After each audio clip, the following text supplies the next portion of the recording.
Días y buenas tardes, depende de dónde nos estén siguiendo. Hoy vamos a hacer el tercer conversatorio de la Asociación de Estudiantes y Egresados del Instituto de Derechos Humanos Gregorio Peces Barba.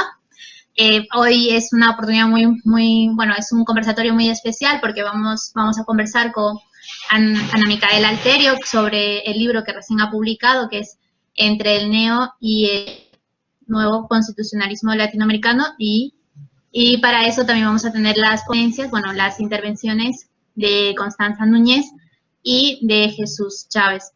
Les voy a explicar un poco la dinámica del evento. Primero va a ser la presentación del libro y las apreciaciones por parte de Constanza y de Jesús.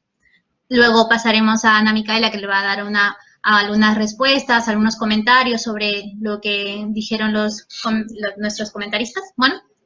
Y luego haremos una parte de conversaciones, preguntas, y en ese momento las personas que deseen, del público, que deseen hacer también alguna consulta, pues lo pueden poner por chat o pueden prender su micrófono y su cámara para poder hacerla, ¿no?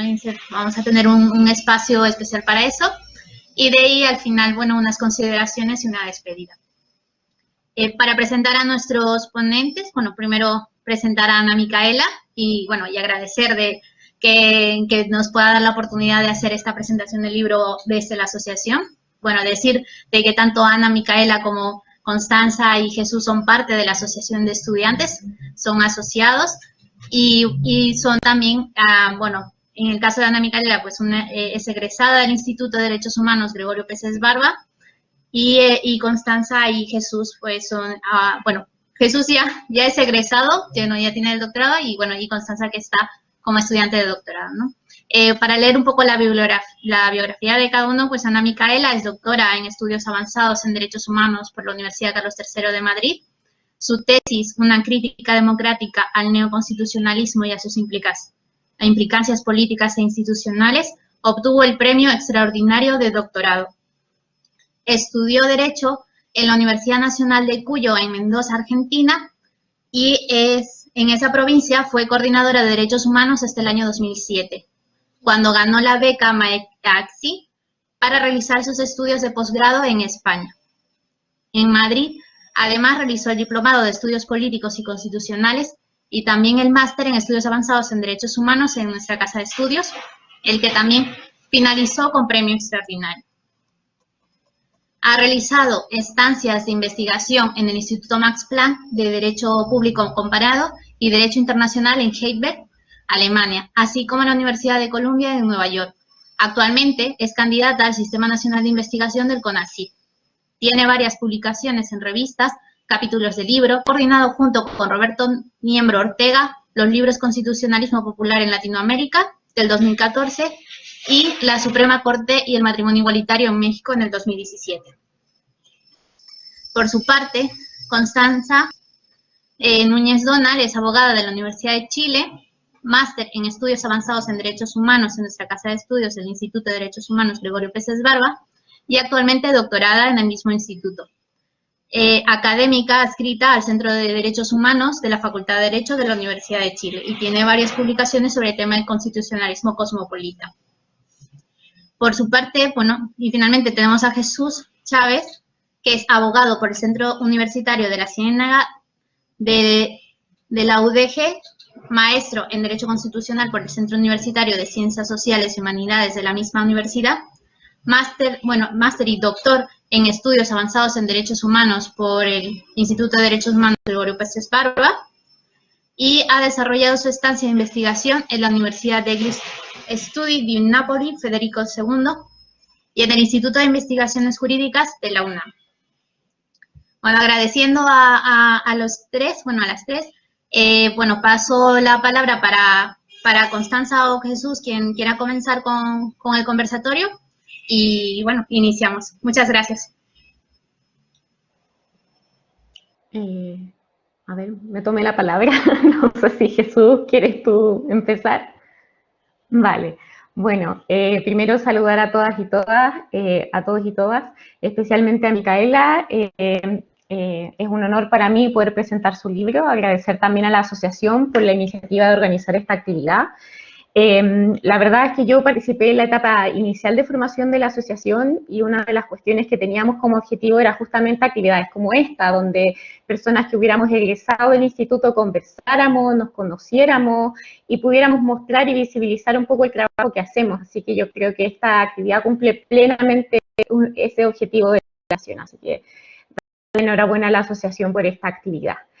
Y bueno, yo antes de comenzar mis comentarios también mencionar que yo tengo un especial aprecio por Micaela, no nos conocemos personalmente, pero la conozco indirectamente, porque cuando yo estaba haciendo el máster en estudios avanzados en el instituto, ella vino al seminario de teoría crítica a presentar el texto sobre constitucionalismo popular y populismo constitucional, creo que, no sé si fue el año 2016 o 2017, y a mí fue un texto que me llamó mucho la atención, porque yo creo que esto compartimos bastante personas que venimos de América Latina, que estamos formadas en ciertas teorías constitucionales más o menos estándar, y las teorías del constitucionalismo popular no son muy conocidas. Entonces a mí me abrió de alguna manera un rango de teorías constitucionales que no conocía. Entonces desde ahí comencé a seguir el trabajo de Micaela con mucha atención, y por eso tengo un especial aprecio, y un especial aprecio también porque quienes nos dedicamos a filosofía política y a filosofía del derecho constitucional, siendo mujeres en particular en América Latina, somos muy pocas, y siempre tener referentes de mujeres que sigan estos caminos es muy importante, y a mí en ese sentido haber conocido a alguien que realizara su tesis en el instituto, desde la filosofía política, desde la filosofía del derecho constitucional, en instancias donde esas trayectorias no son muy comunes o no son muy conocidas, o al menos no son visibilizadas, probablemente existen, pero no son visibilizadas. Para mí fue muy importante también como, de alguna manera también como inspiración, para poder atreverme a la filosofía del derecho constitucional. Así que estoy doblemente agradecida por esas cuestiones. Y bueno, ahora respecto del libro en sí, que es lo que nos convoca, en primer lugar voy a resaltar algunos aspectos de la obra que creo que invitan a hacer una lectura y son muy relevantes, y en segundo lugar, sí, aprovechando que estamos aquí con la autora del libro, voy a plantear algunas interrogantes que me surgen a propósito de la lectura del libro, a ver si podemos dialogar en torno a estas interrogantes luego en la sección de preguntas. Yo creo que como resumen lo que podemos decir es que este libro es un gran esfuerzo por realizar una comparación crítica de dos tendencias del constitucionalismo contemporáneo a la luz de sus pretensiones normativas, el neoconstitucionalismo y el nuevo constitucionalismo latinoamericano. Y a través del análisis de sus pretensiones normativas se ve que además esto tiene consecuencias luego en el diseño institucional. Yo creo que si yo pudiera resumir, sería este más o menos el gran objetivo y la manera en que podemos entender la obra. Y en primer lugar, y es una cuestión que hablábamos antes al inicio de comenzar la actividad, que yo creo que el rasgo más distintivo de este libro que yo destaco es su metodología. Es decir, realizar una comparación entre estas dos corrientes del constitucionalismo a través del análisis de sus pretensiones normativas. Lo que implicaba ver qué tipo de concepción de la democracia y qué tipo de comprensión de los derechos se encontraba detrás de cada una de estas corrientes del constitucionalismo y qué consecuencias tenían estas comprensiones de la democracia y los derechos a la hora de diseñar ciertos modelos institucionales. Y este es un esfuerzo especialmente valioso porque yo creo que ocurre comúnmente que sin explicitar o sin poner las cartas sobre la mesa de qué comprensiones de la democracia tenemos, se hacen muy difíciles los diálogos cuando discutimos en torno a mecanismos institucionales. Especialmente en sociedades donde pugnan muchas veces distintas comprensiones de la democracia. De esta manera, Micaela lo que muestra es que detrás de estas comprensiones pueden haber tanto comprensiones de la democracia sustancial, de la democracia procedimental, de la democracia deliberativa e incluso comprensiones de la democracia radical o agónica. En este sentido, creo que el gran valor de la obra es este esfuerzo de clarificación conceptual, de despejar todas aquellas quizás telarañas que nos impiden ver lo que está realmente detrás de los debates. Entonces yo creo que la primera invitación es a todos aquellos que estudian teorías contemporáneas del constitucionalismo es a leer esta obra porque es un gran esfuerzo metodológico de clarificación conceptual. En segundo lugar, también destaco que la autora, que Micaela Alterio, propone una solución para resolver una cuestión muy compleja, que es seguir apostando por utilizar la etiqueta neoconstitucionalismo como categoría de análisis. Ya es una decisión valiente, porque probablemente esta es una categoría que ya a esta altura a nadie le gusta mucho, o los autores que se inscriben dentro de esta categoría no se sienten muy cómodos con ella, es decir, una categoría muy problemática y se cuestiona mucho si puede seguir teniendo utilidad. Yo particularmente siempre he sentido mucha tensión cuando se incorpora bajo esta misma etiqueta teorías del derecho tan diversas como las de Ferrajoli o como las de Gorky. Probablemente aquí el que se siente más incómodo de estar en este conjunto desde la perspectiva de la teoría del derecho es Ferrajoli. Sin embargo, la autora enfrenta este desafío complejo proponiendo una distinción que es muy relevante entre neoconstitucionalismo normativo y neoconstitucionalismo propiamente dicho. El neoconstitucionalismo normativo, donde podemos encontrar autores como Ferrajoli, compartiría las tesis de un constitucionalismo fuerte, pero seguiría apostando por el positivismo como paradigma para comprender el derecho en el modelo del Estado constitucional. El neoconstitucionalismo propiamente tal, entonces excluiría la posibilidad de comprender desde el paradigma del positivismo los cambios que han ocurrido en el modelo del Estado constitucional.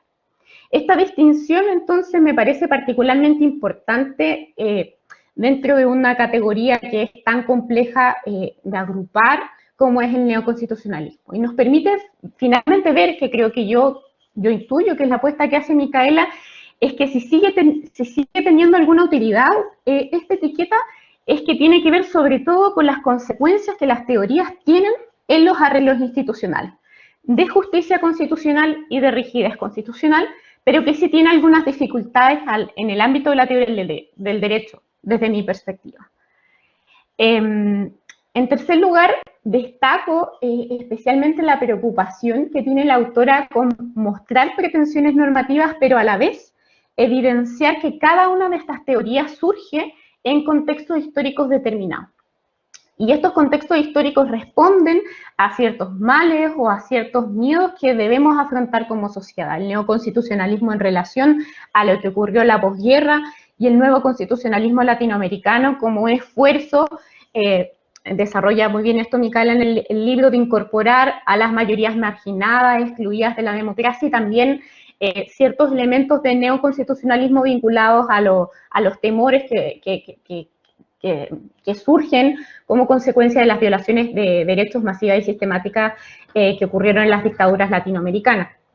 Y este equilibrio entre premisas normativas y elementos contextuales siempre es muy complejo de gestionar y hace muchas veces muy difícil la comparación, porque no es posible, creo yo, para hacer una buena comparación, obviar el contexto histórico, pero también es relevante poner sobre la mesa las premisas normativas. Y este difícil equilibrio entre estas dos cuestiones yo creo que el libro lo resuelve bastante bien. Y una cuestión que surge aquí inevitablemente, y es que llama la atención que el contexto histórico contemporáneo pareciera ser que todos los constitucionalismos, con independencia de su ubicación geográfica, enfrentan quizás ahora ciertos desafíos comunes determinados por la globalización neoliberal, la erosión democrática, los populismos y la crisis ecológica.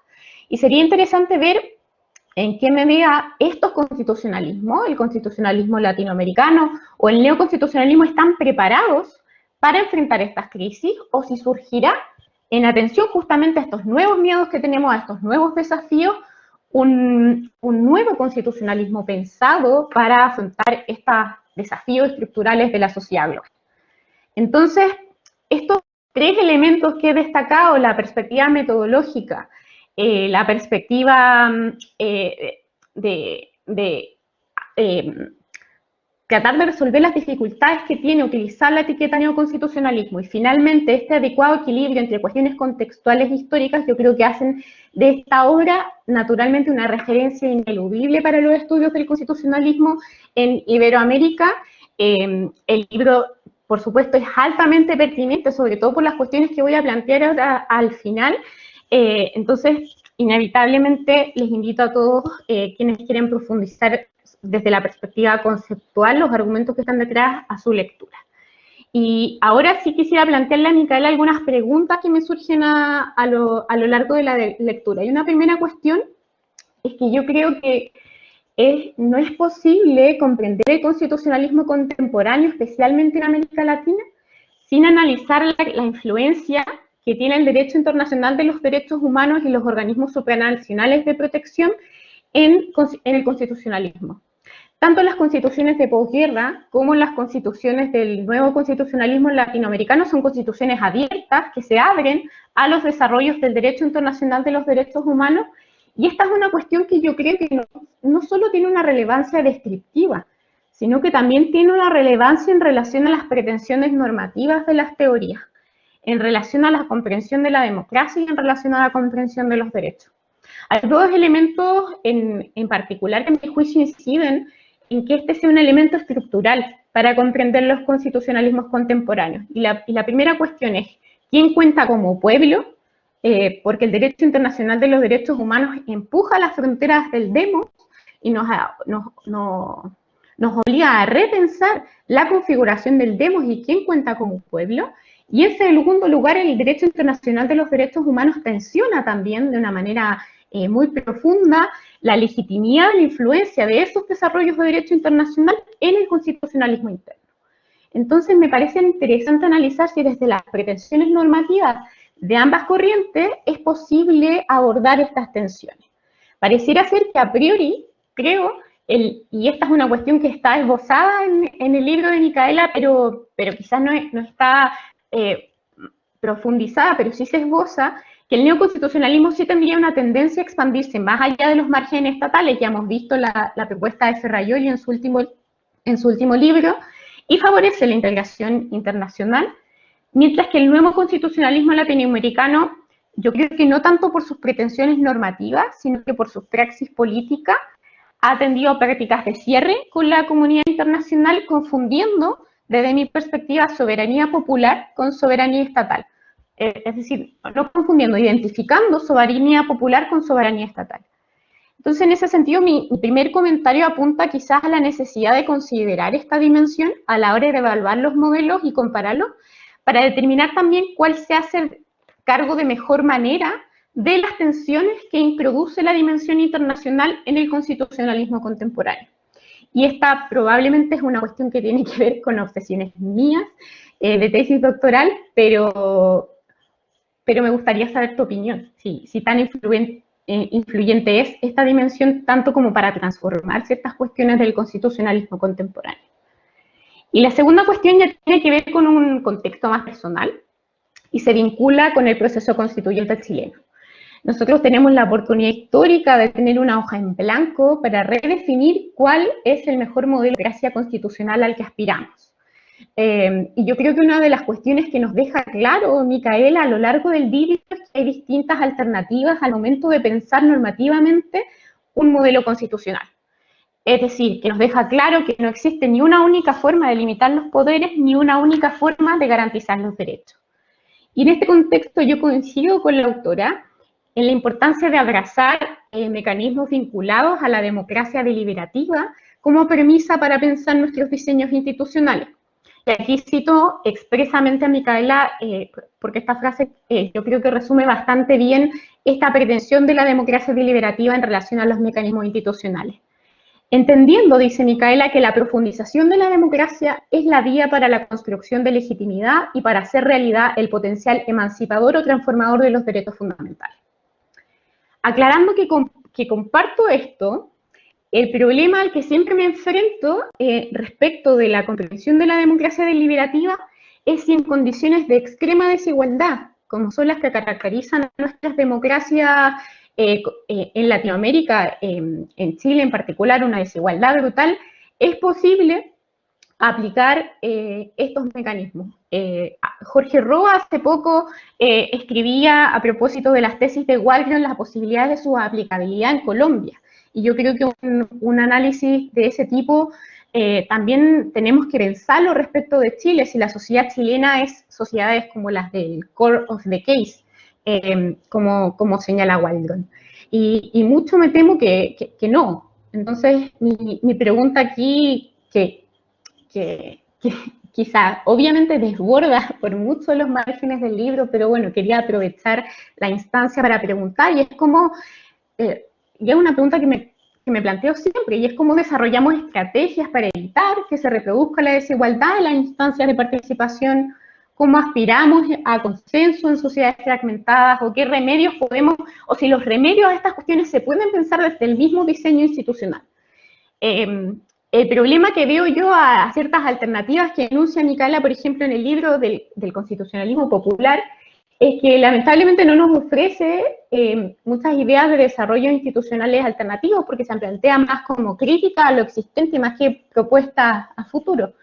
Y este punto me hace pensar, por ejemplo, que quizás modelos como el constitucionalismo transformador sí se pueden hacer cargo de estas desigualdades estructurales al momento de interpretar la función de la Constitución, y que esta sería quizás una estrategia adecuada para contextos como el chileno. Y en esta línea, preguntarle a Micaela si el constitucionalismo transformador se podría transformar en una nueva corriente, o es una interpretación de la Constitución en un determinado sentido, o es una versión mejorada de las otras corrientes. Y bueno, sabiendo que es muy complejo que una persona de otro país, a veces hay gente que no le gusta quizás opinar de lo que pasa en otros países, sabiendo que es muy complejo porque hay muchas cuestiones de historia, de contexto, etcétera. De todas formas, me gustaría preguntarle si después de haber escrito este libro, después de haber reflexionado sobre los errores quizás del nuevo constitucionalismo latinoamericano, de las virtudes o no que pudiera tener el neoconstitucionalismo, ¿qué no volvería a repetir del neoconstitucionalismo? ¿Qué no volvería a repetir del nuevo constitucionalismo latinoamericano? En definitiva, una invitación a pensar de cuáles son los mejores arreglos institucionales y que podemos esperar para un proceso como el constituyente chileno. Yo tengo algunas ideas, pero bueno, me gustaría escuchar qué dice alguien que ha analizado todas estas cuestiones con una perspectiva más amplia. En fin, tenía estas dos como comentarios, preguntas, reflexiones. Por supuesto, me puedes responder lo que quieras porque son muchas cuestiones distintas. Muy agradecida nuevamente de la invitación a comentar este libro, es un honor, enhorabuena por su publicación, y nuevamente invito a todos y todas a leerlo y a que sigamos debatiendo sobre cuál es el mejor diseño para nuestras democracias constitucionales. Muchas gracias. Muchas gracias, Constanza. Bueno, ahora pasamos a Jesús para que pueda dar sus apreciaciones y comentarios sobre el libro.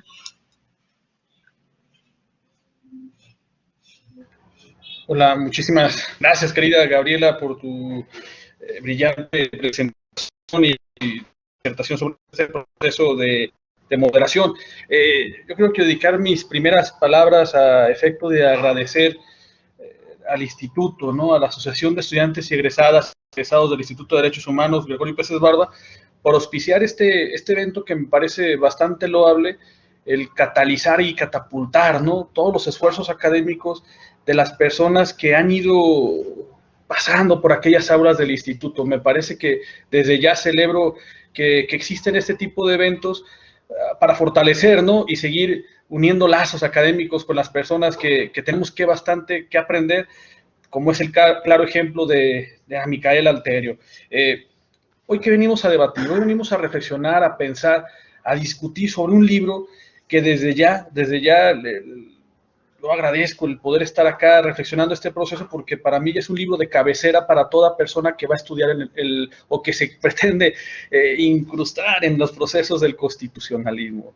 Es decir, creo firmemente que este libro prácticamente es la plataforma para empezarte a enredarte mentalmente y de ahí proseguir ulteriores estudios. Así me gustaría definirlo en ese sentido. ¿Por qué? Porque se tocan tantos temas, Ana Micaela, tocas tantos temas en ese libro que invariablemente, y creo que en algún momento te ganó la ansiedad de no seguir escribiendo cierto tema. Y tuviste que cortar de tajo ciertos argumentos porque era imposible abarcar todo lo que estás proponiendo en un texto que desde ya, insisto, que es bastante amplio. Y yo creo, y espero no estar equivocado, que te puedo identificar en algunos matices y que lo voy a ir comentando en el transcurso de esta breve exposición.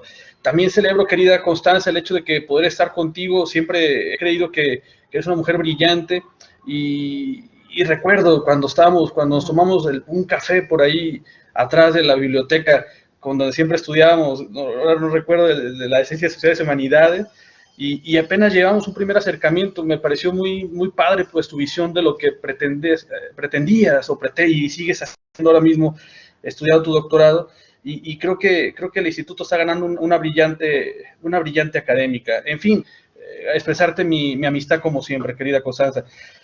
Ahora bien, miren, ¿cuál es mi propuesta metodológica? Mi propuesta metodológica para yo abordar esta breve exposición va en dos dimensiones. La primera en una dimensión de carácter sustancial y la segunda dimensión de carácter sentimental.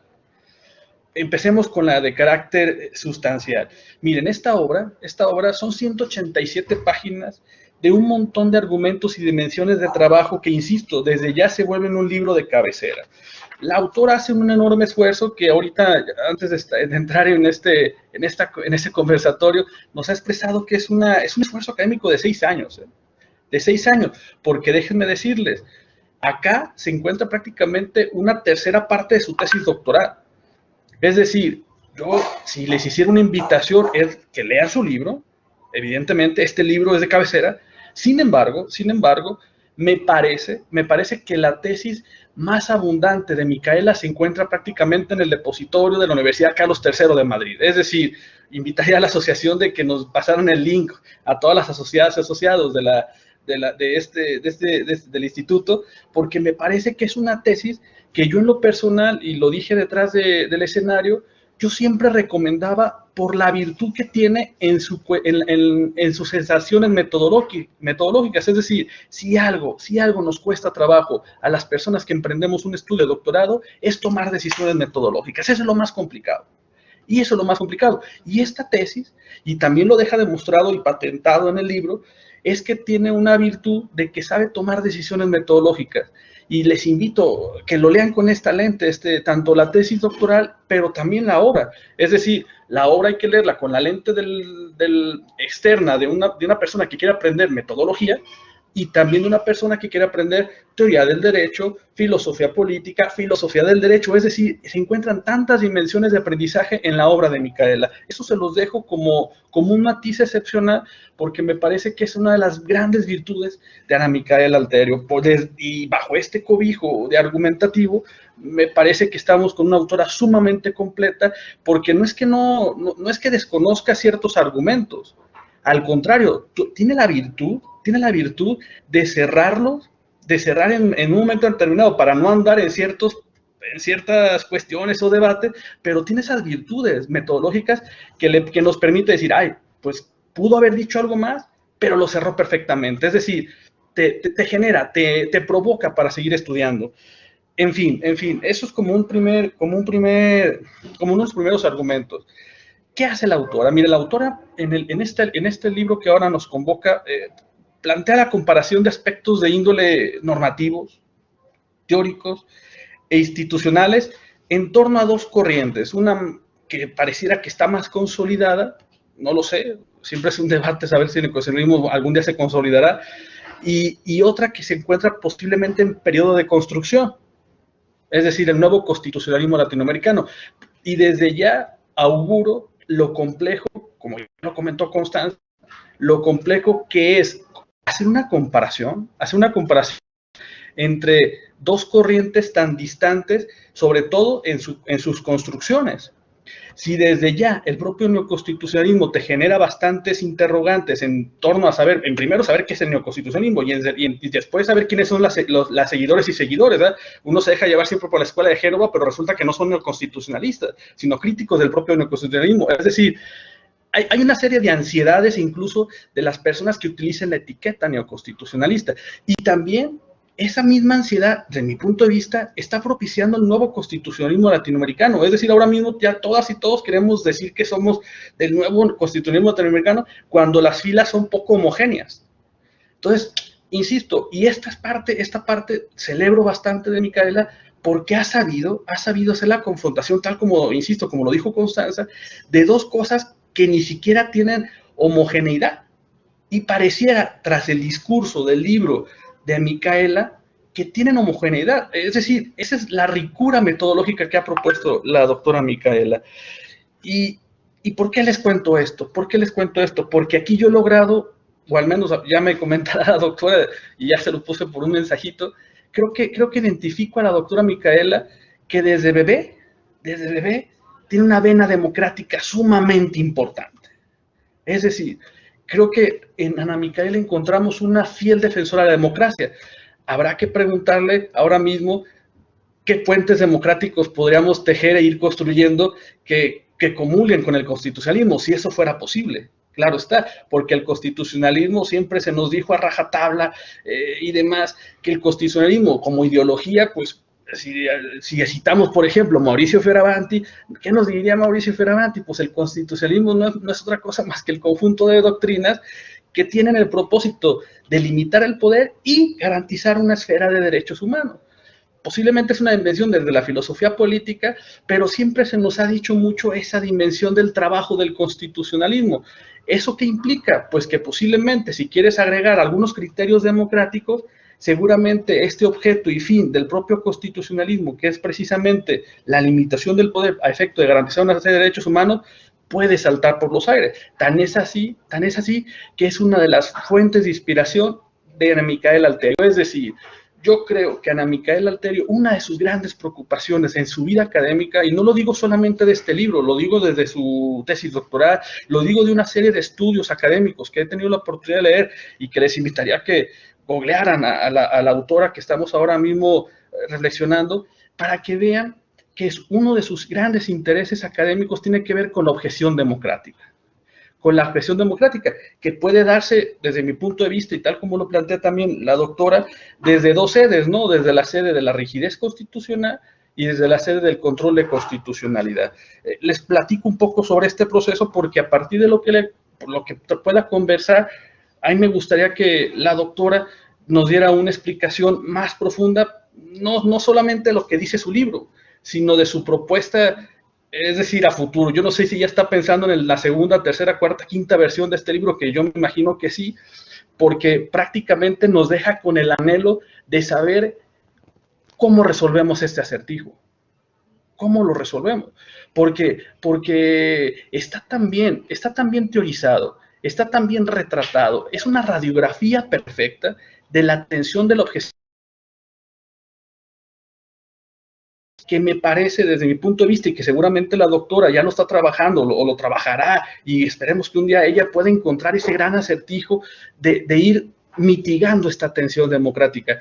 ¿Por qué les cuento esto? Porque miren, desde la primera dimensión, que insisto, que es el telón de fondo que yo creo que es uno de los grandes intereses de Ana Micaela Alterio, y trato de referenciarlo, ¿no? Siempre cuando pienso en la objeción democrática, uno de los autores que se me viene siempre a la mente pues es Norberto Bobbio, ¿no? Y siempre cuando platico o trato de convivir con Norberto Bobbio, la primera pregunta que se me viene siempre a la mente es esa gran pregunta insistente, ¿no? ¿Cuál es el mejor gobierno de las leyes o de los hombres, ¿no? Y él lo dice, ¿no? Una de las páginas más fascinantes de la historia de la filosofía política han sido las múltiples respuestas que ha ofrecido esta pregunta.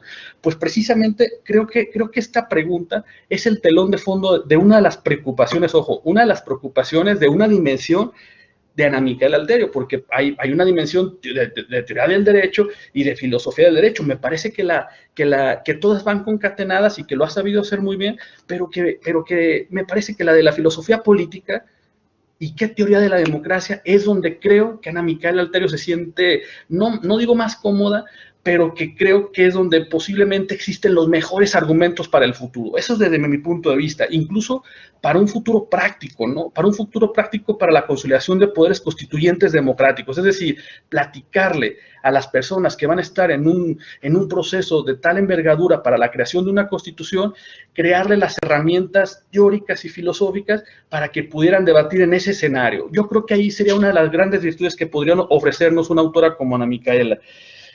Es decir, cuando hablamos de la primera dimensión, que es la rigidez constitucional, yo, por ejemplo, cuando estaba leyendo el libro siempre, discúlpenme esta parte, pero leí también su tesis y siempre referenciaba a dos grandes autores, ¿no? A John Elsters y a Ferrer, ¿no? Víctor Ferrer. y ahí empieza a hacer un estudio y análisis de los distintos tipos de rigidez constitucional, y donde saltan por los aires todos los argumentos más emocionales y pasionales de la doctora Micaela Alterio, tiene que ver cuando existe la negativa de que algunas partes de la Constitución nadie las puede tocar.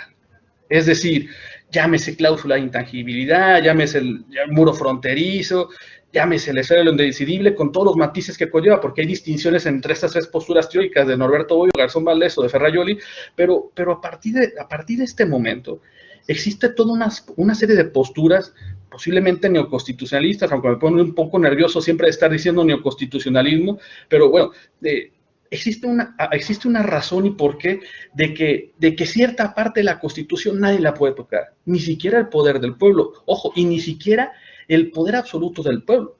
Ya lo dijo Ferrajoli, inclusive de forma más actualizada en el último libro, tal como lo citó Constanza. Es decir, todavía se sigue replicando que el pueblo pues es el último protagonista en la toma de decisiones. Y eso es algo que le brinca muchísimo a la doctora Ana Micaela.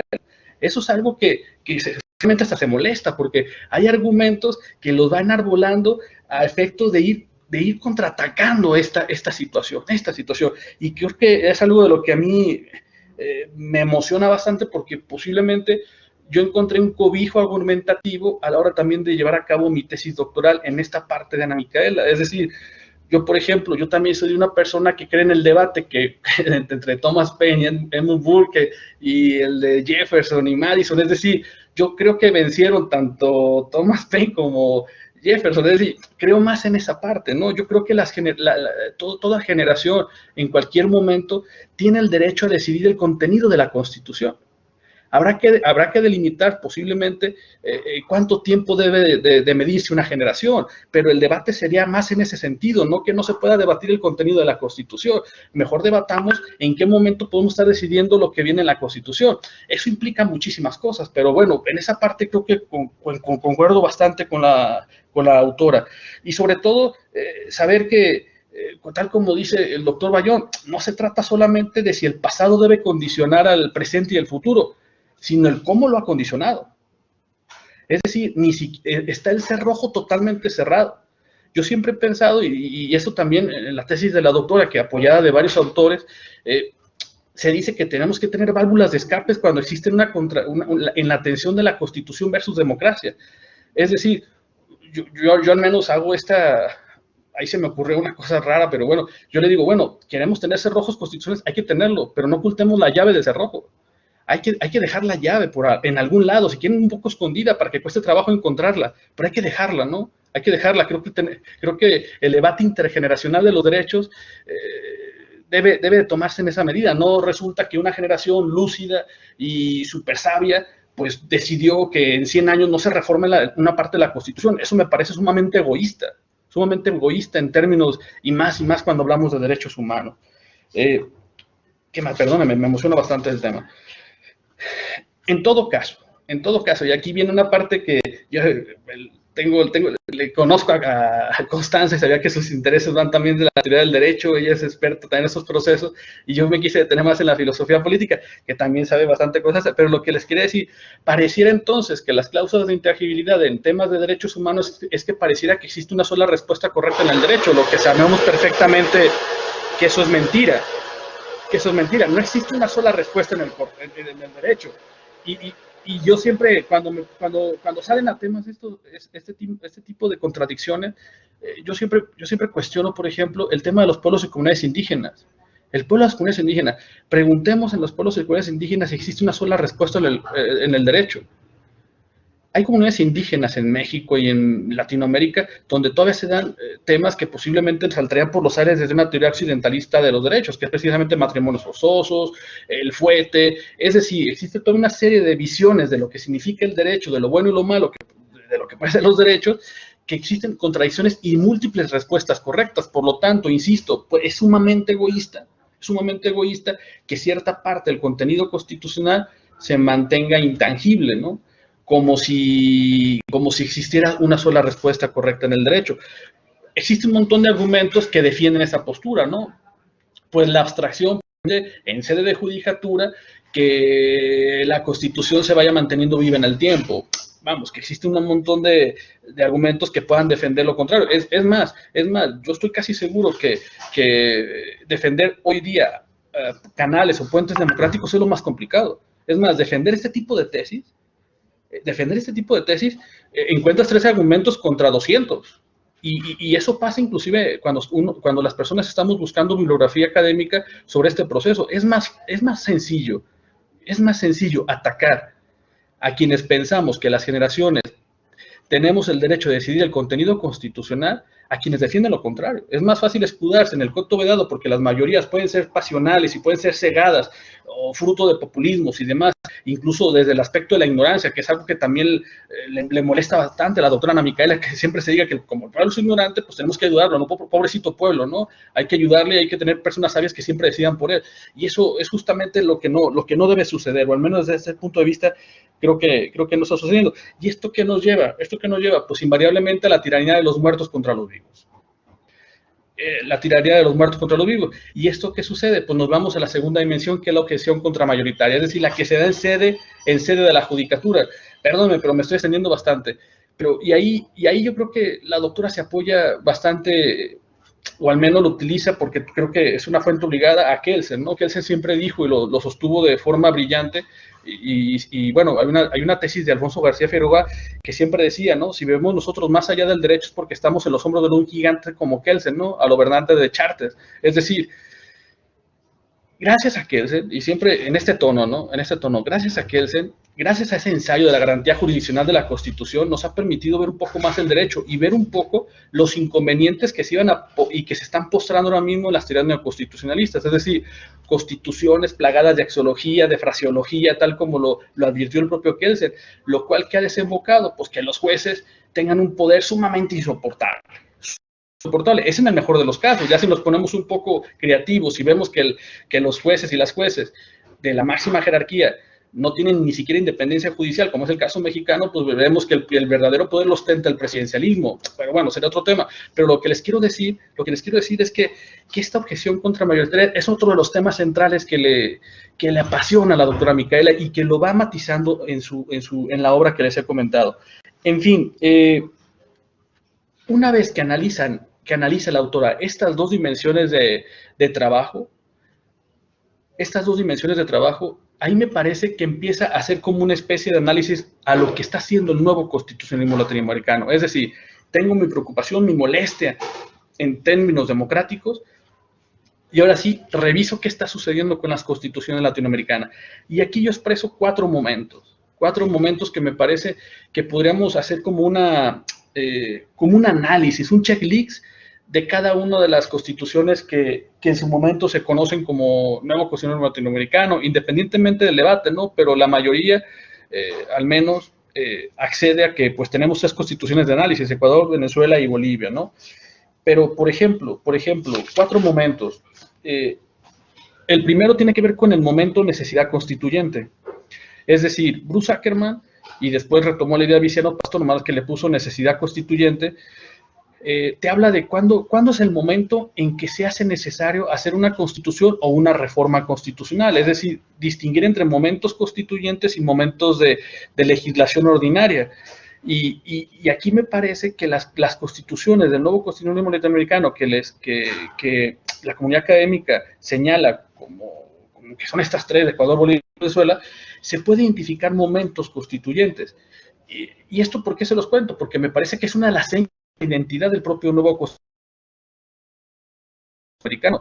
Se identifican momentos de máxima alteración social, política, económica y cultural que han permitido en su momento que el pueblo, ojo, hay que revisar si efectivamente fue el pueblo el que tuvo la decisión de hacer la Constitución, pero fue quien ha convocado una Constitución. Y eso me lleva al segundo momento, que es un referéndum aprobatorio. Es un referéndum aprobatorio de hacer una convocatoria para hacer una nueva Constitución. Y el tercer momento, bueno, el referéndum aprobatorio evidentemente pues lleva la convocatoria y todo este proceso, ¿no? Y el tercer momento tiene que ver con yo lo denomino como andadura constituyente. Y este es sumamente importante, porque, bueno, si revisamos la historia, pocas de las constituciones que se pues sí, se analizan o llenan su criterio, se dicen que son democráticas, pero ya veremos con tristeza que de democráticas tienen muy pocos, fueron construidas por un grupo de personas disque sabias y llevaron a cabo todo un proceso de andadura constitucional. Pero lo que sí es bueno analizar desde mi punto de vista es la conformación y el proceso interno de instalación de comisiones constituyentes, es decir, una vez que haces el referéndum aprobatorio para una constitución y luego cómo se integra el constituyente. Esto es sumamente importante, porque tienen que haber aspectos desde interseccionales, tienen que haber aspectos de buscar una representación pluricultural de toda una sociedad.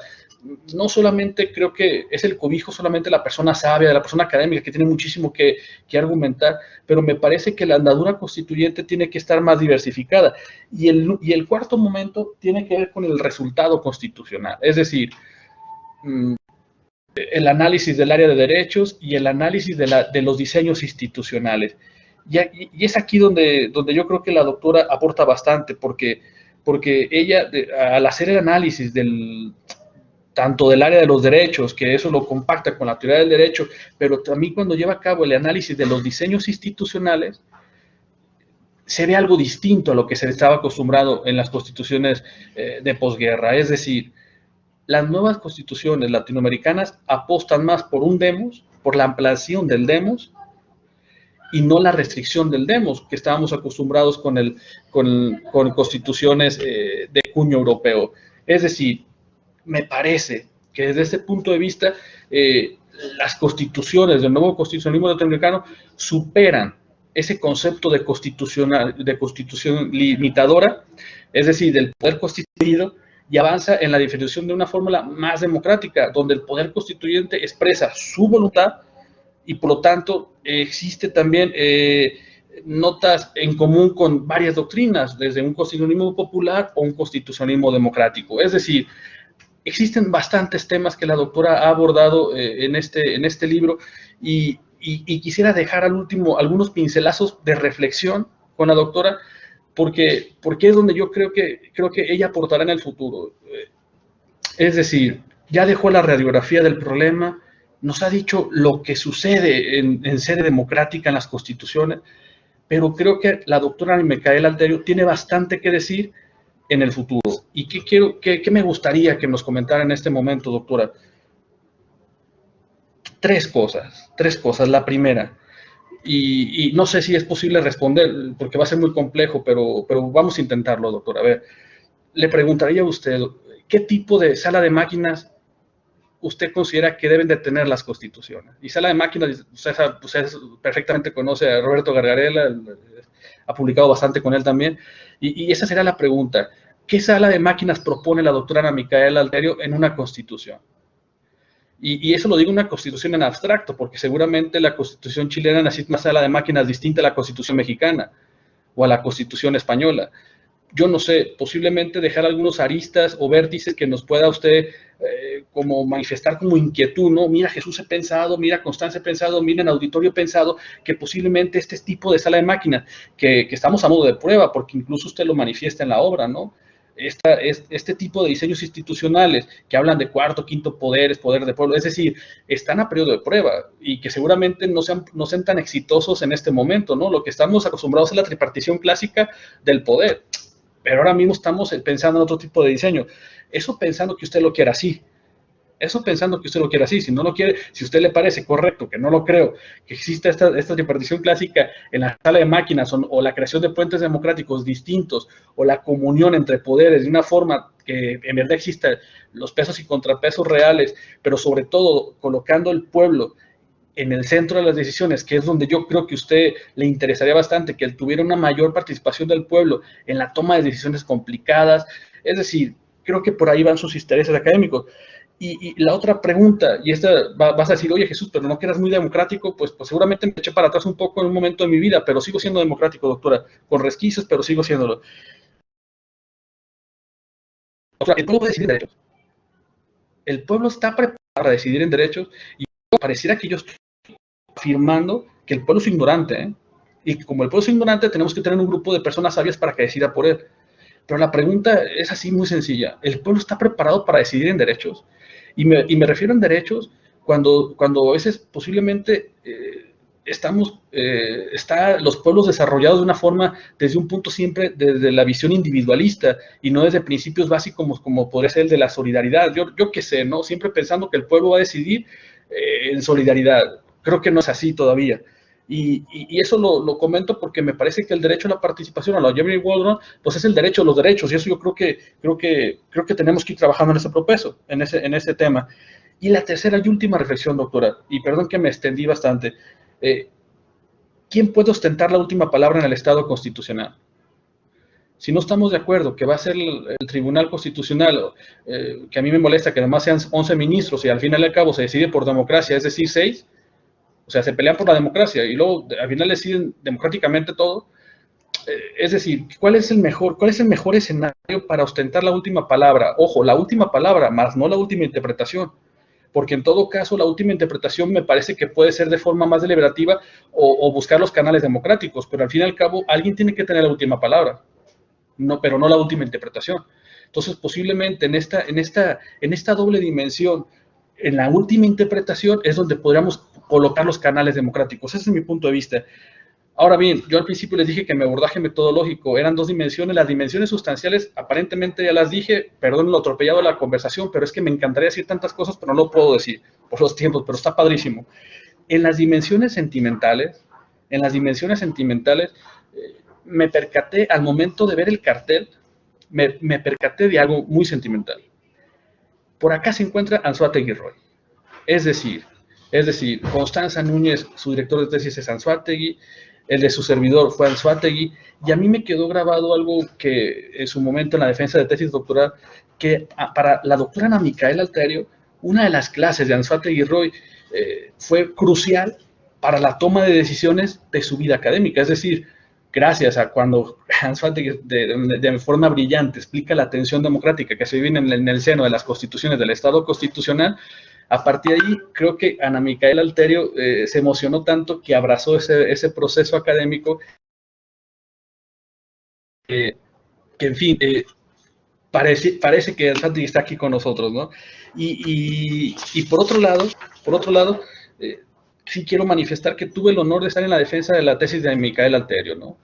Tengo las anotaciones y las guardo con mucho cariño, sobre todo lo que te dijo Roberto Gargarella, sobre esa cita tan impresionante que incluso después tuve que retomar las lecturas y demás, de John Rawls, ¿no? Esta cita del preámbulo que escribe su esposa a través de unas notas que tenía guardadas. Es decir, guardo con mucho cariño esa defensa de tesis porque aprendí bastante, y sobre todo aprendí muchísimo porque me di cuenta que una tesis doctoral o un trabajo como el que estamos viendo, no hay que ver solamente un aspecto teórico y horas de sillón, horas de biblioteca, horas de desvelo.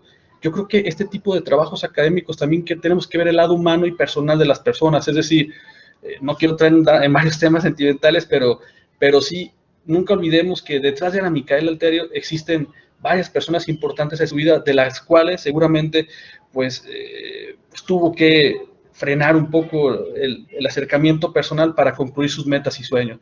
Y yo creo que esta obra es parte de ese sueño, de esa meta. En fin, creo que las personas las que me estoy refiriendo ya están reflejadas en el libro y les agradezco muchísimo y estoy a sus órdenes. Muchas gracias. Bueno, ahora pasamos con Micaela. Bueno, aquí yo creo que han sido comentarios muy bonitos, muy importantes y que vas a estar muy gustosa de responderlos y a nosotras ansiosas ya de escucharte. Bueno, te damos pase, Micaela. Y bueno, nuevamente gracias por estar con nosotras. Bueno, no, a quienes no saludé, hola a todas, a todos, y no, la que tiene que agradecer soy yo, obviamente, no solamente la invitación, que les interesara discutir o comentar algo que yo había escrito, sino además la generosidad que han tenido. O sea, de verdad, estoy súper emocionada porque, o sea, me han dejado como wow y la verdad es que no creo que sea para tanto, entonces se nota el cariño y bueno, y eso también yo creo que nos hermana un poco ahí en la Carlos III, y se los agradezco de corazón, la verdad. Es muy latino también esto, ¿verdad? Muy nuestro de apapacharnos tanto y la verdad es que es muy bonito también. De todos modos, agradezco muchísimo, además de los comentarios elogiosos, es que de verdad que han sido inmerecido, yo creo, para tanto. Agradezco muchísimo las inquietudes y las preguntas que les han generado. Yo, bueno, se los decía al principio, en realidad este libro es un poco la tardía publicación de algunas ideas de la tesis, aunque es verdad que hay incorporadas cosas que después fui estudiando, digamos, no es una copia de la tesis, ni mucho menos, pero sí hay mucho, como decía bien Jesús, de lo que ya había escrito ahí. Y entonces, bueno, discutirlo después de tanto tiempo tiene como su gracia, porque uno ha tenido tiempo también de reflexionar y darle vueltas a las cosas, y también hemos escrito otras cosas, y bueno, entonces voy a tratar de contestar las inquietudes. De nuevo, muy, muy agradecida de esto. El objetivo del libro y de la tesis en su momento fue un tanto, bueno, del libro no, mejor dicho, de la tesis en su momento fue un tanto egoísta. Yo quería saber todo lo que se pudiera de derecho constitucional, y mi director, Carlos Lema, siempre me decía que si yo quería hacer un manual o algo así, porque la verdad es que, y Constanza también lo dijo recién, hay un montón de temas, ¿no? Quería como abordar todo lo que hubiera, y eso me ayudó mucho para entender. Quizás por eso es que metodológicamente a lo mejor ha logrado cierta claridad, porque yo la necesitaba. Entonces era como, yo necesito ordenar las ideas y para mí. Luego el libro, creo que lo hice más con una idea también un poco didacta, porque como me dedico a la docencia y soy profesora, a veces me doy cuenta de las dificultades que significa meterse en el derecho constitucional, porque normalmente uno se mete al derecho constitucional y no lee una corriente, sino lee a un autor o a una autora que da por supuestos un montón de cosas y simplemente planta ahí su postura. Y entonces, claro, a veces uno piensa que está leyendo y no entiende nada, ¿no? Y era un poco la idea esa, por un lado tratar de generar cierta clarificación, pero por otro lado también abrir inquietudes, ¿no? Mostrar, sobre todo con mis alumnos y alumnas aquí, que no había una sola visión del derecho constitucional. Y mi idea no era tampoco resolver nada, y eso lo digo siempre en el primer día de clase. Yo lo lamento quienes vienen a buscar certidumbre, porque se van a ir con más preguntas que respuestas de mi clase, porque realmente yo no tengo demasiadas respuestas. Tengo algunas intuiciones, pero lo que hago es tratar de presentar alternativas para que de ahí en más cada una piense cuáles creen que son las mejores respuestas, ¿no? Por eso quedan, yo creo, tantas cosas abiertas. Si les ha generado inquietud, entonces me siento hiper satisfecha, porque creo que era un poco el objetivo del libro. Sobre las preguntas que me hicieron, bueno, buenísimas todas las preguntas. Hay algunas cuestiones que yo ya sí, me ha gustado escuchar las preguntas, porque siento como que ustedes mismos han hecho como una evolución parecida a la mía en los temas, ¿no? Cuando terminé de escribir la tesis, el primer tema en el que me sumergí muy fuerte fue en el del constitucionalismo popular y en el populismo constitucional, que luego se llamó, en ese momento todavía no existía esta etiqueta, y no es que me la inventé yo, ni mucho menos, pero digo, todavía no se estaba hablando de populismo constitucional, el auge también fue un poco después, y una de las preguntas que yo me había quedado, que es una de las que me hizo Constanza, es, ok, todo bien con el constitucionalismo popular, nos encanta la democracia, fantástico, pero ¿y esto cómo se resuelve, no? ¿Cómo se come? Entonces, una de las incursiones que traté de hacer fue un poco responder esto, qué diseños institucionales podían ser, y es una de las preguntas que también me hizo Jesús cuando me decía, bueno, qué sala de máquinas, ¿no? ¿Qué arreglos institucionales podrían dar respuestas si el neoconstitucionalismo no sirve, porque termina siendo elitista, porque no escucha a la ciudadanía, y el nuevo constitucionalismo latinoamericano vemos que es un buen intento, pero que claramente ha sido insuficiente en muchos aspectos? Entonces, bueno, ¿qué hacemos? Y en esto, entonces, creo que hay algunas, no respuestas, sino creo que hay algunos intuiciones que pueden ir por el buen camino. La primera, por ahí parte de una cosa que nos enseña muy bien Gargarella, y es que una no puede pensar objetivos constitucionales sin luego pensar todo un sistema institucional coherente, ¿no? Entonces, la respuesta nunca sería, bueno, hay que modificar una institución, por ejemplo, quitémosle la última palabra a los jueces y con eso ya está, o bueno, agreguemos, como se hizo en México en 2014, agreguemos mecanismos participativos de democracia semidirecta y ya con eso solucionamos el tema. Esta claramente no puede ser la respuesta porque básicamente las estructuras, la inercia de un constitucionalismo liberal cerrado a la ciudadanía es tan fuerte que cualquier reforma que sea tipo un parche, lo que va a pasar es que va a desaparecer dentro de la estructura que va a pesar mucho más.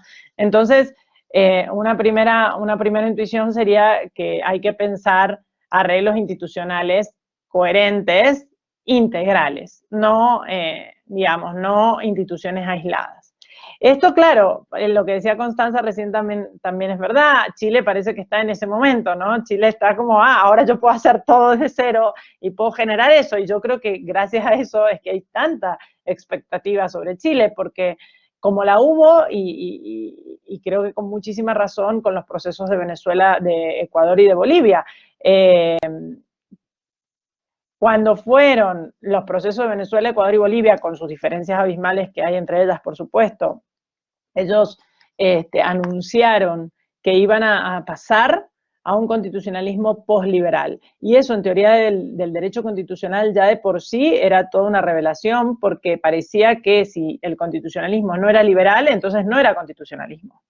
Y yo creo que el gran desafío que hicieron el nuevo constitucionalismo latinoamericano es decir, sí, ¿cómo que no? Nosotros podemos hacer un constitucionalismo que, digamos, responda a la ideología constitucional, ¿no? Que sería básicamente tener cierto control del poder y ciertas garantías de los derechos, sin caer en una construcción liberal. Y por eso hubo tanta expectativa y se ha estudiado tanto el nuevo constitucionalismo latinoamericano.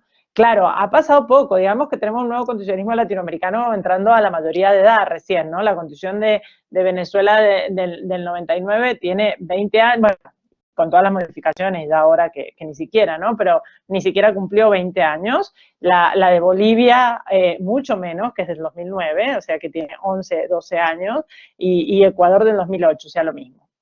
Entonces, claro, con este poquito tiempo que ha transcurrido, al haber sido procesos, digamos, novedosos en el sentido, y esto es importante, una de las cosas de comparar lo neo, que es básicamente, neo viene como de la idea de renovar o rescatar o recuperar algo que ya existía, ¿no? Como en el arte, ¿no? El neoclásico sería eso, ¿no? No es el clásico de toda la vida, pero es como un neoclásico porque recuperamos el clasicismo y lo hacemos actualmente. En cambio, lo nuevo sí tiene una idea de inédito, ¿no? Y un poco el hecho de generar instituciones completamente nuevas que no se habían testeado tiene un alto riesgo, que es que pueden no salir perfectamente como una se las imagina, porque claro, luego la realidad, las instituciones, las ideas políticas y la realidad, todos y todas sabemos que no siempre coinciden. Y entonces, bueno, ahora tenemos un constitucionalismo latinoamericano nuevo, que ya tiene unos entre 10 y 20 años, que podemos evaluar y que podemos decir qué es lo que salió bien de esto y qué es lo que salió mal. Y entonces por eso hay tanta ansiedad con Chile, porque es como, sabemos que Chile quiere hacer algo nuevo, que sea superador del constitucionalismo liberal, porque si no, básicamente, uno de los fuertes motores de que haya una convención constituyente han sido los movimientos sociales que han criticado justamente las consecuencias de no ya un liberalismo, sino ya en lo económico y en lo estructural, un neoliberalismo como el que hubo en Chile. Por lo tanto, todos estamos y todas estamos esperando que haya un constitucionalismo diferente, posliberal, que a la vez no caiga en las mismas trampas o tensiones o contradicciones que cayó el nuevo constitucionalismo latinoamericano. Entonces, es una gran oportunidad de pensar sistemas integrales. Y en esto de pensar sistemas integrales, yo creo que es muy importante obviar una de las objeciones más fuertes que se le ha hecho al nuevo constitucionalismo latinoamericano, que pasó un poco de la centralidad de los jueces que tenía el neoconstitucionalismo, el constitucionalismo de tipo norteamericano, a la centralidad del Poder Ejecutivo, con el agregado de la participación popular. Y esto, ojo, no es algo nuevo. Y esto también lo dice Gargalera perfectamente, lo sabemos en América Latina, desde los inicios del constitucionalismo latinoamericano, hemos tenido ejecutivos muy fuertes, y eso es claramente incompatible con una participación horizontal, es todo lo contrario, es la verticalización más absoluta, es una persona, ¿no?, que decide, sea el color que sea, nos guste más o nos guste menos. Y en América Latina esto se hizo siempre con la idea en mente de que, bueno, que había que cambiar el correlato de las fuerzas sociales, y la única manera que se podía cambiar el correlato de las fuerzas sociales era a través de un poder centralizado y fuerte, ¿no? Y por eso siempre se ha apostado en el Ejecutivo, y se ha apostado por la enorme cantidad de derechos sociales, que en manos del Ejecutivo lo que ha hecho es fortalecer absolutamente más el Ejecutivo, como a través del clientelismo, a través de el populismo, etcétera. O sea, hemos tenido derechos en México, yo creo que es el claro ejemplo del canon constitucional en este sentido. En la Constitución de 1917 se incorporan derechos sociales y se incorpora la figura del presidente, sumamente poderosa, y esa mezcla sí logra redistribuir en algún plano, y México ha tenido, por supuesto, etapas de redistribución, y lo hemos tenido también en otros países, en Argentina claramente, y en otros países de América Latina, pero es casi cortoplacista, porque no permite generar las instituciones que un poco el constitucionalismo pretende que den estabilidad. Entonces, por eso mi apuesta siempre fue más democratizadora, porque considero que una vez que la ciudadanía se hace de los derechos, se hace de la participación, se hace del poder político, en alguna medida, por supuesto, esto que Nadia Urbinati llama la diarquía, ¿no? El poder que corre en dos direcciones, ¿no? El poder político, el poder de la ciudadanía al mismo tiempo. Una vez que la ciudadanía se hace de cierto poder, es muy difícil desempoderarla, es muy difícil que agache la cabeza, es muy difícil que se deje, digamos, arrasar en los derechos. Entonces yo creo que aparte de los movimientos sociales de hoy, creo que me dan la razón en ese sentido. Chile llega a la Convención Constituyente gracias a los movimientos sociales. En Argentina este año, en enero, tuvimos la legalización de la interrupción del embarazo gracias a los movimientos sociales.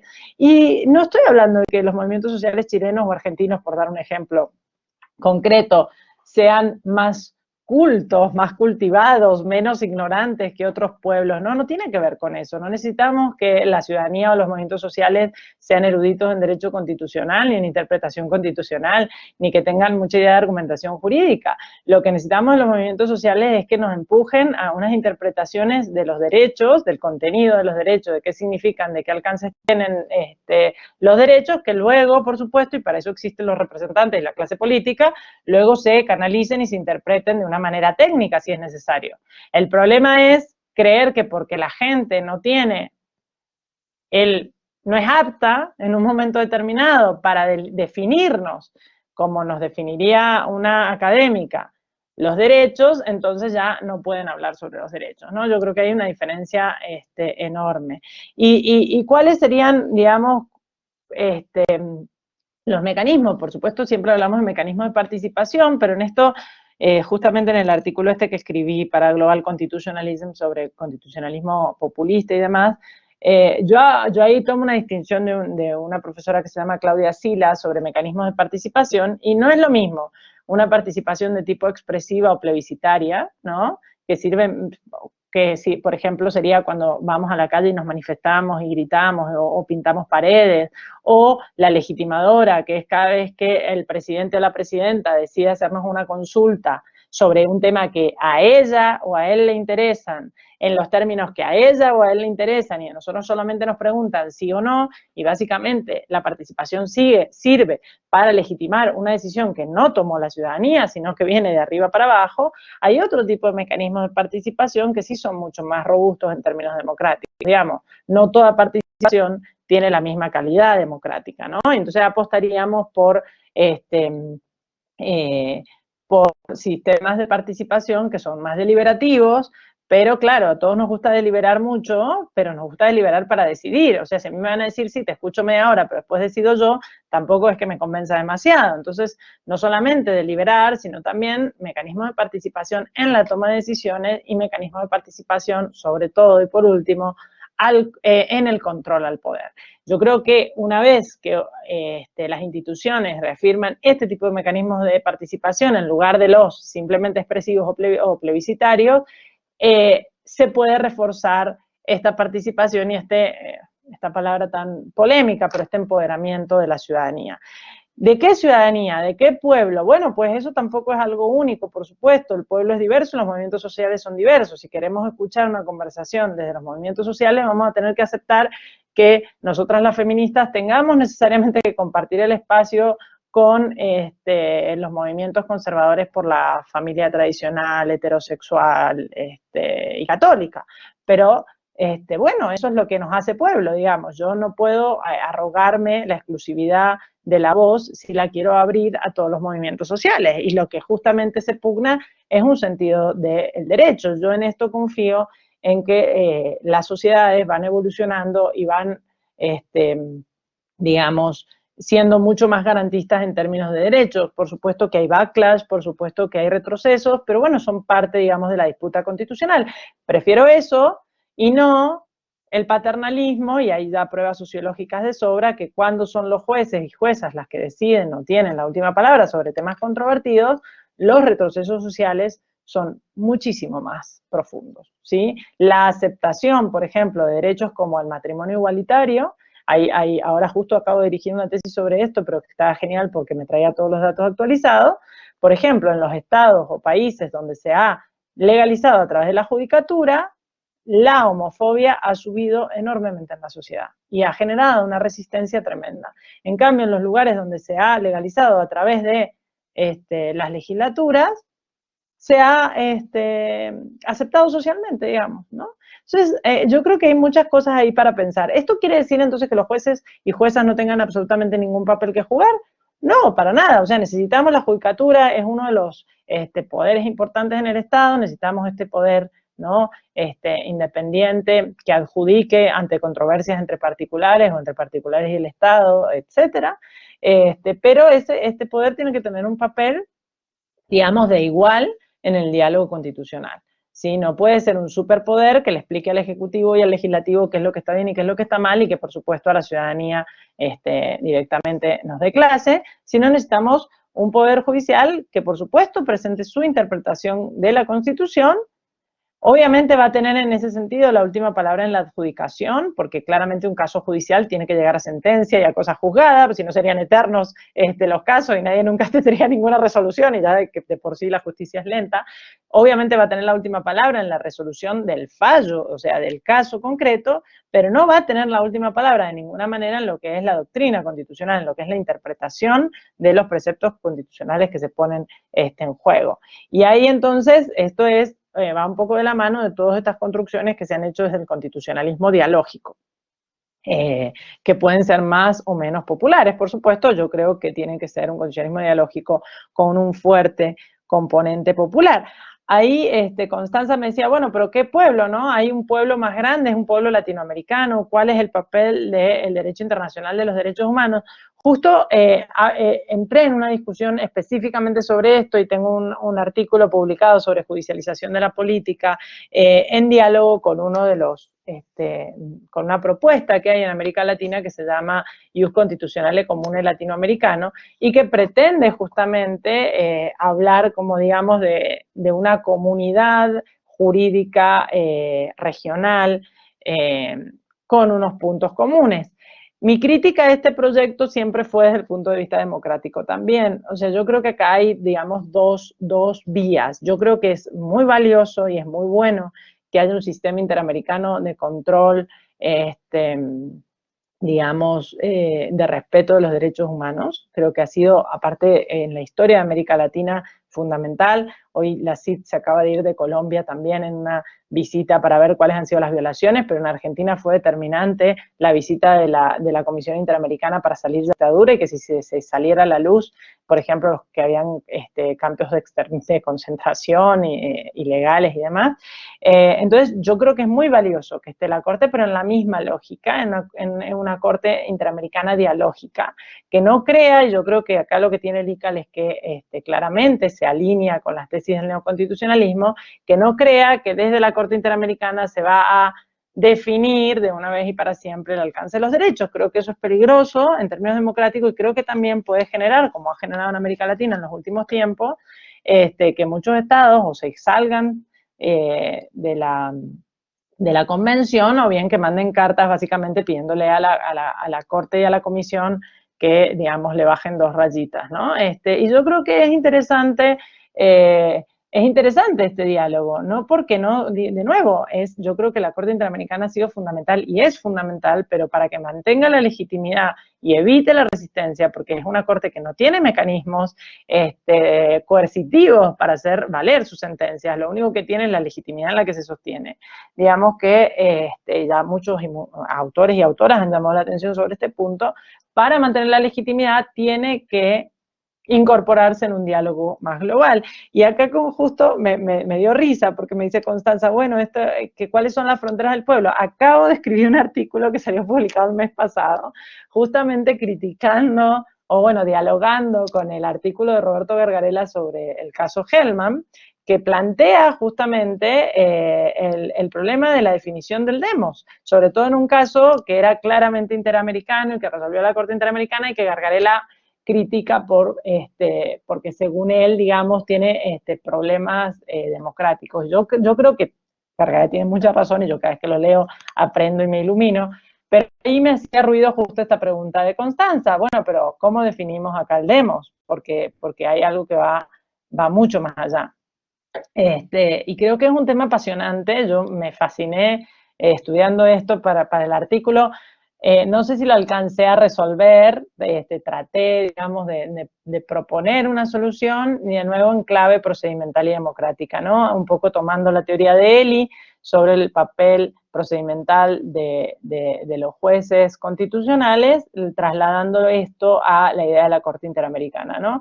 La Corte Interamericana tiene que garantizar, sobre todo, procedimientos democráticos inclusivos, y en este sentido también dar voz a los que no tienen voz. Y normalmente eso, cuando las violaciones de derechos humanos en los estados pasa mucho, entonces no podemos circunscribir una decisión como democrática por el hecho de que haya tenido un referéndum en un país, cuando el genocidio y las dictaduras de América Latina perjudicaron mucho más allá de las fronteras de un país, sobre todo, por ejemplo, en el marco del Plan Cóndor, ¿no? Entonces yo creo que hay mucho para pensar en esto, es un tema que no está muy explorado, a mí me costó muchísimo encontrar bibliografía en castellano, por ejemplo, casi no hay.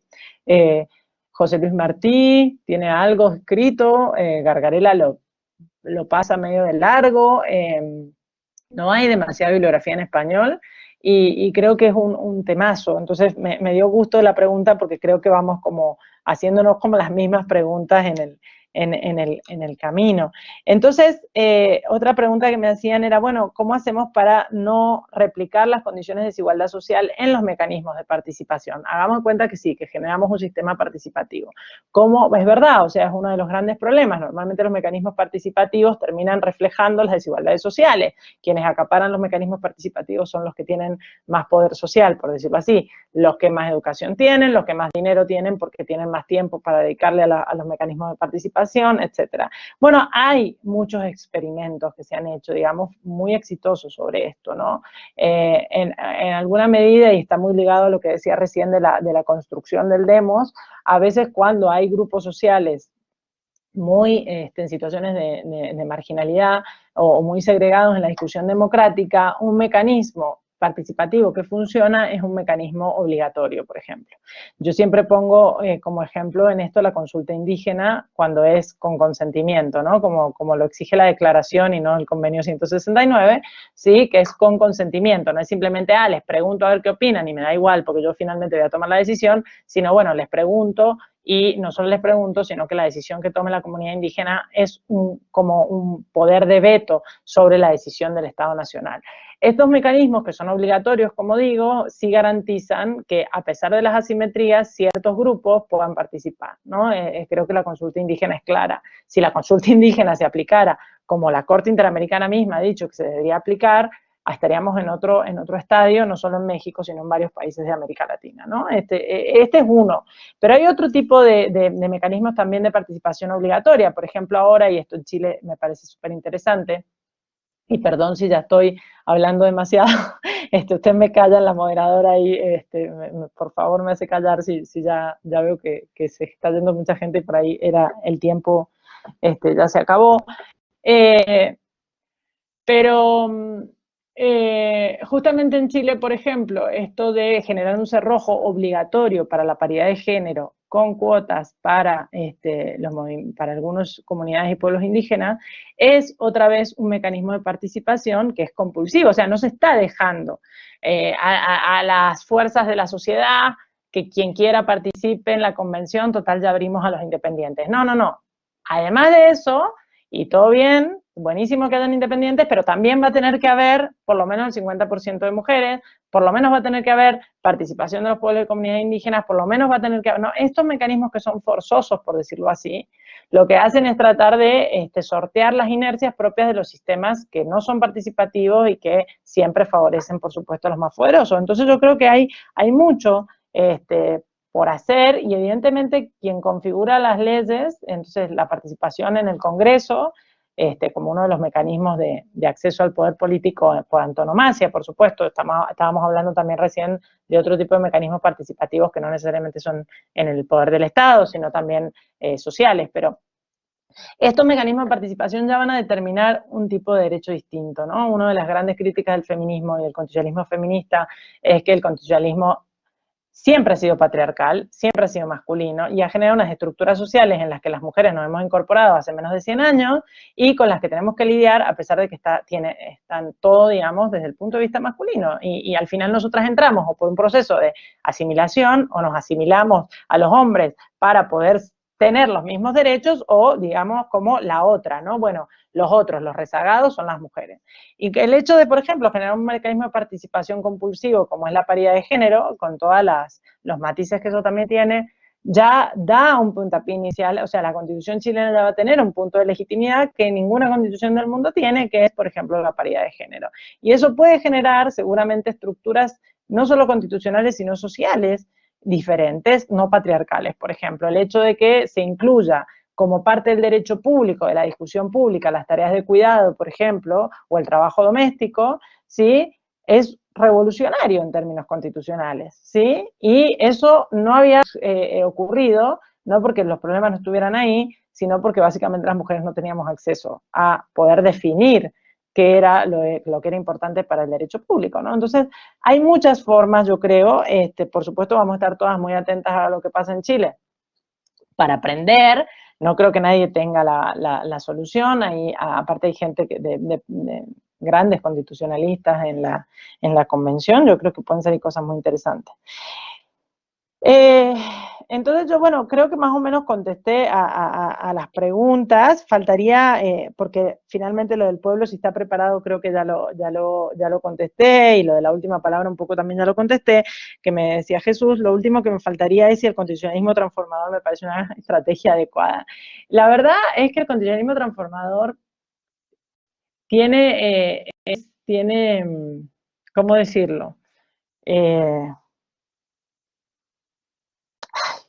Como un poder hipnótico, ¿no? Una lee el constitucionalismo transformador y lee lo que pasó en Sudáfrica, o incluso lee un poco sobre las grandes sentencias de la Corte colombiana, la primera Corte colombiana, aparte que fue tan importante después de la Constitución del 91, y dice, bueno, wow, este claramente es el camino. Y sí, yo diría, ideológicamente, yo también estoy de acuerdo, si lo que propone el constitucionalismo transformador es que se interprete la Constitución de una manera participativa, democrática e igualitaria, y que asuma un compromiso político progresista para llevar adelante el proyecto transformador de los derechos humanos, por supuesto, yo estoy totalmente de acuerdo. Ahora, si eso yo lo traduzco en cuál es el diseño institucional para lograrlo, ahí ya no estoy de acuerdo. El constitucionalismo transformador apuesta a que esa ideología la lleven adelante los jueces y juezas. Es decir, que sean los jueces y juezas los que agarren la Constitución y transformen a la sociedad. Y eso yo creo que tiene unas limitaciones enormes. También hay enormes estudios sociológicos que dicen que quienes acceden a la justicia son las clases medias y clases altas, y que los impactos de la judicatura, por más transformadores o estructurales que sean los fallos, son tremendamente reducidos. Por eso hay toda una doctrina de la división de poderes que habla justamente del colaboracionismo entre los poderes y división de poderes como división de trabajo, que justamente dice, solas las cortes no pueden. O sea, las cortes pueden hacer su papel, y está genial que lo hagan en esa dirección, pero en realidad quienes tienen que hacer la tarea de transformar la sociedad son los poderes que tienen poder político. Es decir, o sea, la legislatura, en principio, y el Ejecutivo, ¿no? Los que tienen el presupuesto, los que tienen la representación popular, etcétera. Claro, entonces de nuevo, insisto, si el constitucionalismo transformador es vamos todos en esa dirección, pues yo soy la primera que me subo al barco, pero si es vamos todos en esa dirección, pero en realidad los que van a manejar la dirección van a ser los jueces, me parece casi una lotería. Porque lo mismo, y lo dice Clark perfectamente en su primer artículo tan famoso y archicitado sobre constitucionalismo transformador.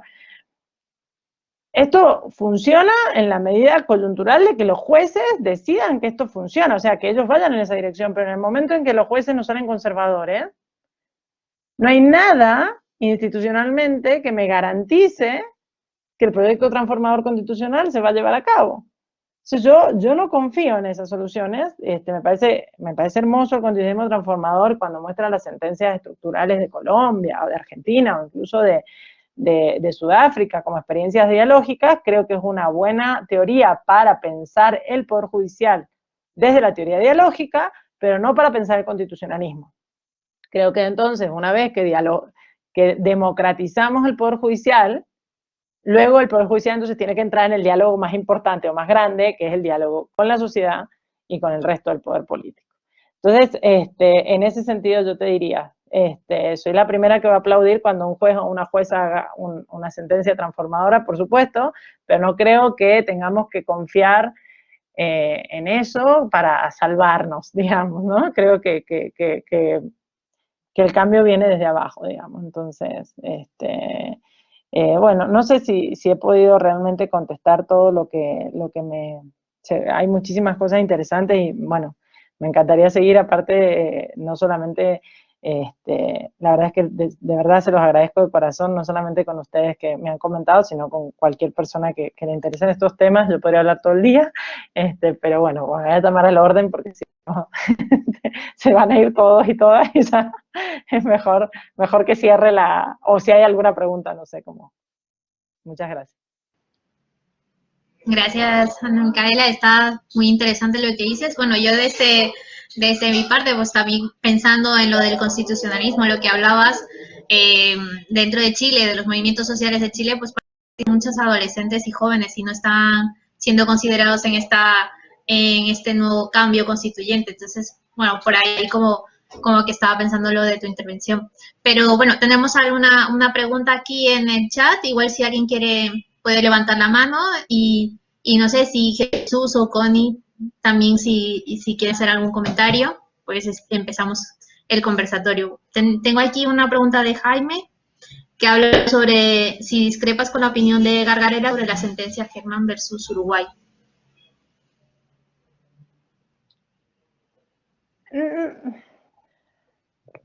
Sí tengo ciertas discrepancias con Roberto sobre el artículo que él escribió, pero son más coincidencias que discrepancias. Yo la única discrepancia que tengo, que es sobre lo que escribí ahí en la revista de Derecho del Estado, acaba de salir un número en mayo de homenaje a Roberto Gargarella y justamente escribí ese artículo específicamente.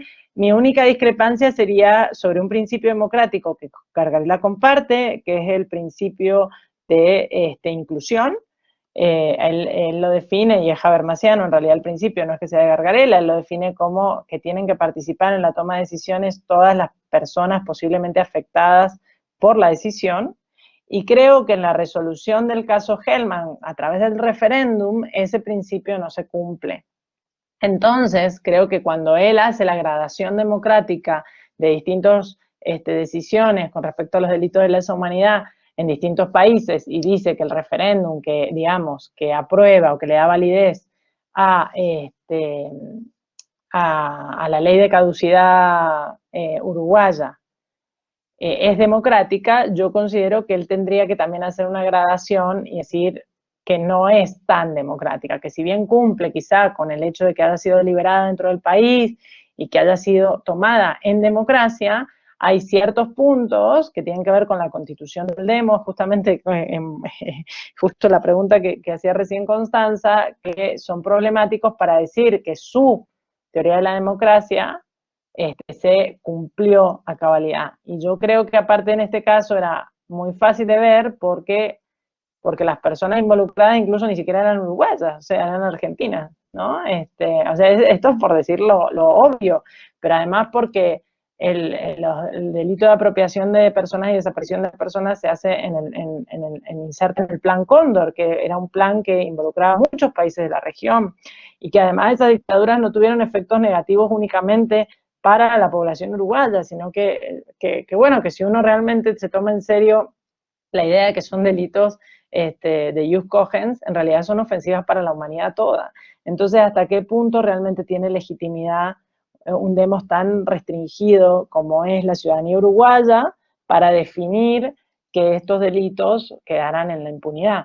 Luego de eso, yo creo que todo lo otro que él apunta ahí tiene razón, por ejemplo, cuál es la comprensión real que hay que darle, o cuál es el alcance real que hay que darle a la obligación interamericana de sancionar, que ni siquiera lo dice así, o sea, la Convención Americana habla de hacer respetar los derechos fundamentales, y la Corte Interamericana ha entendido que eso significa prevenir, garantizar, sancionar, ¿no? Reparar, pero eso no lo dice la Convención. Entonces, Gargalera, una de las discusiones que también hace es, bueno, ¿hasta qué punto ese es el alcance real? Y yo creo que ahí sí tiene un punto interesante, pero que es un punto que entonces no se puede circunscribir a los delitos de lesa humanidad, sino que lo tenemos que extender a absolutamente cualquier violación de derechos humanos, ¿no? Pero no, como de nuevo, yo con Roberto casi siempre estoy casi siempre estoy de acuerdo, pero en este punto sí me parece interesante ponerlo en cuestión. Entonces, si te interesa, ahí es un articulito corto. Y está, creo que en acceso público sobre este caso. Muchas gracias. Creo que Jesús también tenía que irse, y no sé si quiere decir algo ahora último, y luego Connie. Bueno, la verdad, disculpen, tengo una responsabilidad muy grande en mi vida en este momento que tengo que atender, y bueno, yo les agradezco muchísimo, provechosa esta hora y media que hemos platicado y conversado. Me llevo muchas anécdotas mentales, que seguramente buscaré algunos libros que me hacen, sobre todo pensando en las futuras publicaciones académicas, aquí pensando y meditando todo este proceso. En fin, agradezco a la asociación. Micaela, muchísimas gracias, y Constanza, ha sido un placer platicar con ustedes. Les mando a las personas que van a acudir a esta presentación. Muchísimas gracias. Gracias, Jesús. Muchísimas gracias. Y felicidades por tus mellizas. Un abrazo, felicidades. Sí. Bueno, yo, nada, simplemente nuevamente agradecer la instancia. Esta conversación me quedó con un montón de cosas apuntadas para reflexionar. Y respecto de lo del demo, sí, yo justamente estoy haciendo mi tesis doctoral en esto, en pensar estrategias para que este principio de la inclusión y del principio de todos los afectados por las decisiones se pueda canalizar en la esfera internacional, que es un desafío gigante que no nos hemos tomado lo suficientemente en serio.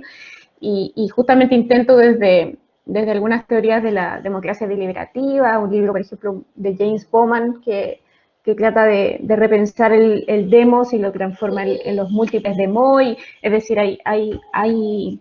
hay cuestiones, pero efectivamente está todo en inglés, hay poco, entonces, bueno, eso es un desafío gigante, y me alegro mucho que sea también una preocupación compartida. Voy a revisar con mucho interés ese artículo. Y bueno, respecto de Chile, yo me pongo un poco nerviosa porque hay demasiadas expectativas, ¿no? No solo en Chile, sino que, claro, en general, en América Latina y todos quienes estudiamos esto, y claro, lo que pasa es que cuando tenemos demasiadas expectativas y cómo se van dando las cosas, muchas veces nos vamos frustrando en el camino. Pero bueno, yo pese a todas las críticas que se le pueden hacer a cómo se gestó el proceso de reforma constitucional, los límites que tiene los supuestos límites que se han impuesto a la Asamblea Constituyente, sigo teniendo muchas esperanzas, sobre todo por lo que comentaba Micaela, de la paridad y la inclusión de pueblos indígenas, del resultado que vamos a tener, y espero que podamos aportar algo más a las reflexiones del constitucionalismo. Bueno, con esto cierro. Agradecerte nuevamente, Micaela, por por tus reflexiones, porque nos invitan a pensar a todos y todas, y agradecer también a la asociación. Gracias a vos, Constanza. Muchas gracias. Sí. Bueno, agradecerles, ¿no? A Micaela, muchísimas gracias, también a todas las personas que han participado. Este video va a ser, este encuentro, este conversatorio ha sido grabado y que luego va a estar dentro de nuestras redes y para que lo puedan volver a ver cuando deseen. Y muchas gracias, Micaela. No sé si tienes algo más que decir y si no, ya también cerramos apagamos. Mil gracias a todas y a todos. De verdad, ha sido un placer conversar. Muchas gracias. Hasta luego y bueno, nos seguimos viendo en los demás eventos de la asociación. Adiós, gracias. Muchas gracias, un abrazo.